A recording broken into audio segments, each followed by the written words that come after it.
बरेली का वो इंस्पेक्टर कौन है जो नोटों के बिस्तर पर सोता था, योगी के आदेश की धज्जियां उड़ाता था। एसपी ने मारा थाने में छापा तो मिली ऐसी चीज, पुलिसकर्मी भी रह गए हक्का बक्का। इंस्पेक्टर साहब फरार। पहली बार किसी पुलिस अधिकारी पर चलेगा बाबा का बुलडोजर, गुना ऐसा कि दिल्ली तक मची हलचल। बरेली के एसपी अनुराग आर्य को एक सूचना मिलती है। साहब फरीदपुर थाने का इंस्पेक्टर कानून का दुश्मन बना बैठा है। वर्दी दरोगा की पहनता है, लेकिन काम हिंदुस्तान के करोड़ों युवाओं के खिलाफ करता है। इतना सुनते एसपी साहब एक टीम बनाते हैं। एसपी साउथ मानुष परीक और सीओ गौरव सिंह को यह जिम्मेदारी दी जाती है, आप इसकी जांच कीजिएगा। ये दोनों जैसे ही थाने में पहुंचते हैं, वहां के पीछे के कमरे में कुछ ऐसा मिलता है जिसे देखकर इन्हें लगता है ये इंस्पेक्टर तो खाकी की छवि को खाक करने में तुला है। उस कमरे में इन्हें नोटों की नई नई गड्डियां मिलती हैं। जब गिना जाता है तो पता चलता है कि कुल 9 लाख रुपए इंस्पेक्टर ने इस कमरे में रखवाए थे। पर ये दोनों अधिकारी इंस्पेक्टर राम सेवक से कुछ पाते उससे पहले ये फरार हो जाता है।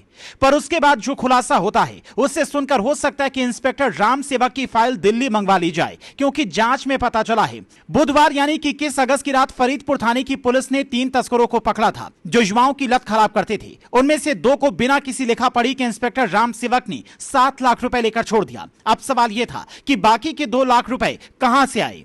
अपनी सैलरी का पैसा तो कोई ऐसे रखता नहीं है, तो क्या किसी और आरोपी को छोड़ने के लिए इंस्पेक्टर ने पैसे लिए? अगर हां तो वो लोग कौन थे? इसकी जांच भी पुलिस टीम कर रही है। एसएसपी अनुराग आर्य बताते हैं कि फरार इंस्पेक्टर की तलाश की जा रही है। थाना प्रभारी रामसेवक थाने से गायब हो गया। इसका कमरा चेक करने पर कमरे से लगभग 9,96,000 रुपए कैश बरामद हुआ है। जांच में ज्ञात हुआ है कि रात्रि में आलम पुत्र मोहम्मद इस्लाम और नियाज अहमद पुत्र शेर मोहम्मद, दोनों निवासी नवदिया अशोक, थाना फरीदपुर को थाने पर लाया गया था, जिनको 7 लाख रुपए लेकर थाना प्रभारी द्वारा छोड़ दिया गया था। आरोपी इंस्पेक्टर को निलंबित किया गया है।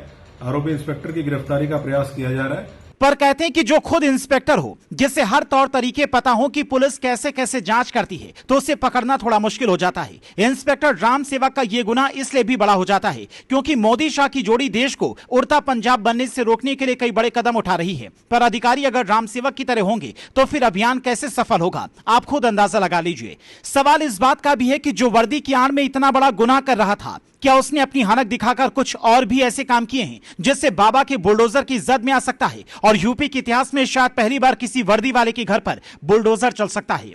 आप ये जानकर शायद हैरान रह जाएं कि हिंदुस्तान के युवाओं को गलत रास्ते पर ले जाने के लिए दुनिया के बड़े देशों में बाकायदा प्लानिंग बनती है। अलग अलग रास्तों से, चाहे वो समुद्र हो या फिर सड़क, सामान पहुंचाए जाते हैं और वहां से अलग अलग राज्यों में भेजा जाता है, जिस पर कंट्रोल करना देश की सुरक्षा के लिहाज से बेहद जरूरी है। पर इंस्पेक्टर राम सेवक जैसे लोग शायद इस बात को नहीं समझ पाए, क्योंकि उन्हें सिर्फ और सिर्फ काली कमाई से मतलब होता है। जनता को न्याय मिले ना मिले इस बात से उन्हें कोई फर्क नहीं पड़ता। पर आपके जिले का एसएसपी अगर अनुराग आर्य जैसा हो तो फिर कोई भी दरोगा इस तरीके की हिमाकत करके बच जाएगा, ऐसा नहीं हो सकता।